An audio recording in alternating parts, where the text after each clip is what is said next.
మౌనంగానే ఎదగమని మొక్క నీకు చెబుతుంది.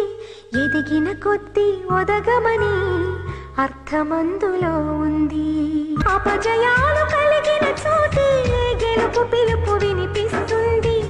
ఆకులన్నీ రాలిన చోటే కొత్త చిగురు కనిపిస్తుంది. పురమెంతో ఉందని దిగులు పడకునేస్తమా, దరికి చేర్చుదారులు కూడా ఉన్నాయిగా. భారమెంతో ఉందని బాధపడకునేస్తమా, బాధ వెంట నవ్వుల పంట ఉంటుందిగా. సాగర మథనం మొదలవగానే విషమే వచ్చింది. విసుగే చెందక కృషి చేస్తే